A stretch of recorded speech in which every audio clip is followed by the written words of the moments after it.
Section 8 is a very brief look at a few states that have stricter regulations regarding workplace violence.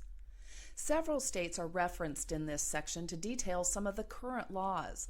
The purpose of this is to emphasize the importance of implementing a workplace violence prevention program in your facility. This list is not complete, and it's recommended that you check your state requirements often regarding workplace violence. This is a subject that is quite dynamic.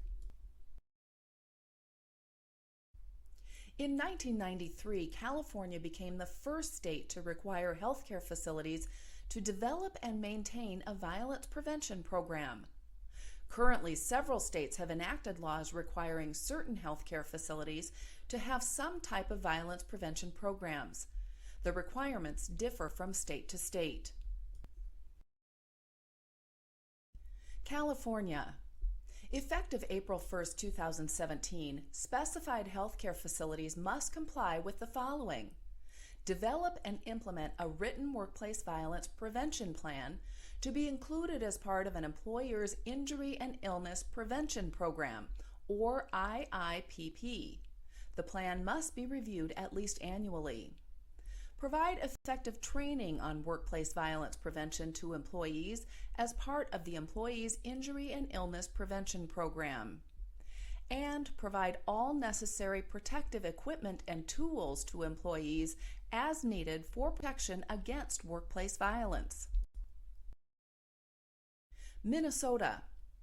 All hospitals must design and implement preparedness and incident response action plans to acts of violence by January 15, 2016, and review the plan at least annually thereafter.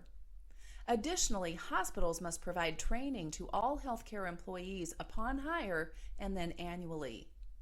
A third requirement is the designation of a committee comprised of a variety of healthcare employees to develop plans and preparedness. New Jersey. In 2007, the New Jersey Violence Prevention and Healthcare Facilities Act required covered healthcare facilities to establish a violence prevention program for the purpose of protecting healthcare employees and a violence prevention committee to oversee all aspects of the program. New York.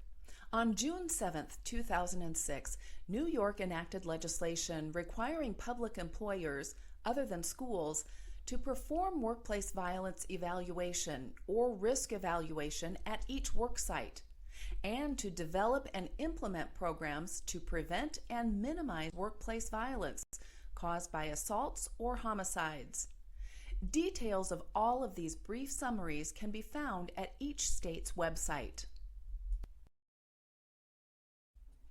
The National Institute for Occupational Safety and Health, or NIOSH, recommends that all hospitals develop a comprehensive violence prevention program.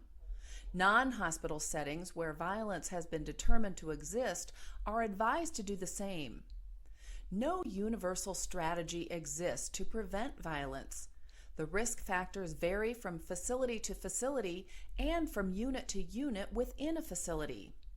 Employers are advised to form multidisciplinary committees that include direct care staff as well as union representatives to identify risk factors in specific work scenarios and to develop strategies for reducing them.